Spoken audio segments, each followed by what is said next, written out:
right, welcome to this Django tutorial series. First, we're going to take a quick look at what we're going to build. We're going to make DJ Blogger, a micro blogging platform. So you can see there's all these different blog posts from all these different users. We can click on a post and see info about that post, like the title, the author, when it was created, and the post itself. We can go back home, see all the posts. We can also go to create a post, and it prompts us to log in. So we can go ahead and log in.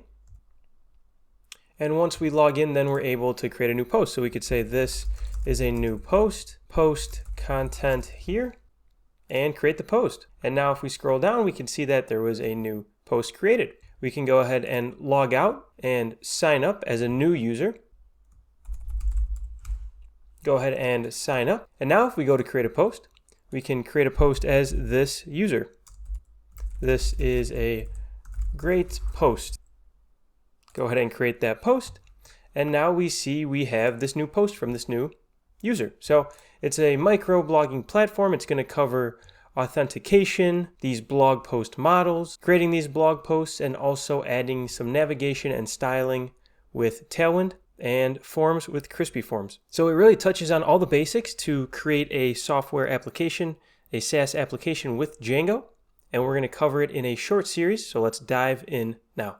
All right, so the first thing we're going to do is get our Django project set up. So go ahead and open an empty project folder in Visual Studio Code or whatever code editor you'd like, and then open up a terminal where we can create our project.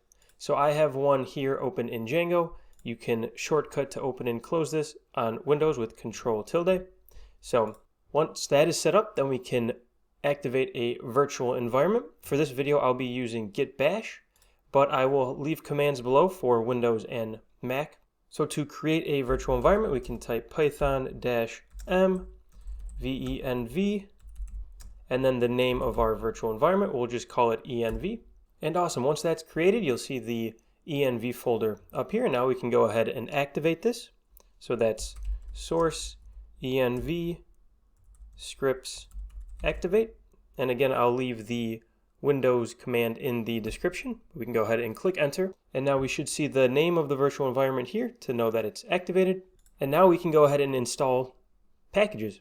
So we can install Django. So pip install Django, like so.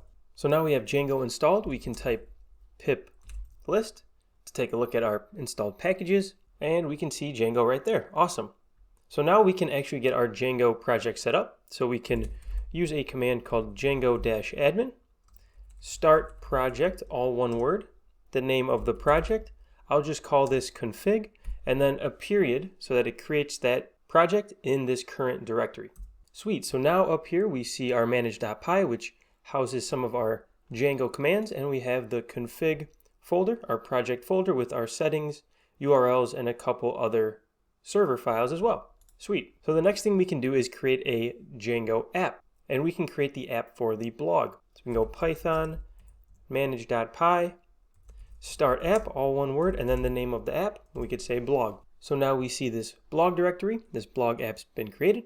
And the first thing we have to do with Django whenever we create a new app is go into our project settings.py and add it to our installed apps list. So we scroll down to around line 33. And I like to add a comment and just say local, and then we just say the name of the app, so blog. And remember that trailing comma. Save that. The last thing we need to do is to make the migrations that come with Django. So there's some built-in tables that come with Django, including user authentication. So we just need to migrate those to the database. So we can just run python manage.py migrate.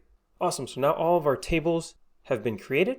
We can go ahead and create a super user now so that we can access the Django built-in admin. So to do that, we go python manage.py create super user.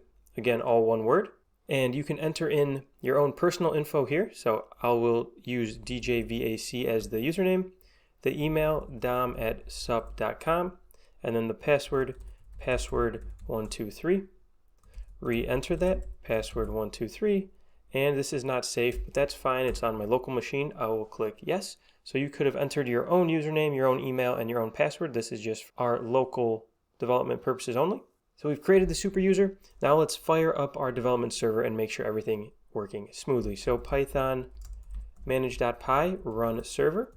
Looks like it's running, so you can open up a browser and go to 127.0.0.1 port 8000 or localhost port 8000. And sweet, we have our Django Rocket, our project's up and running. We can go to /admin to log into the admin site and go ahead and log in with the credentials you used when we created the super user, so djvac, and then password 123, and go ahead and log in.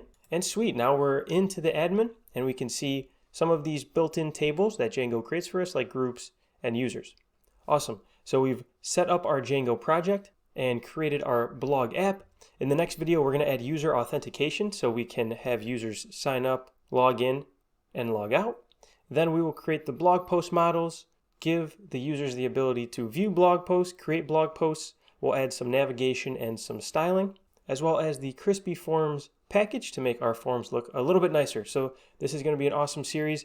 Remember to subscribe if you want to be notified when the new videos come out, and leaving a thumbs up really helps motivate me to create the next video. Take care, and I will see you in the next video.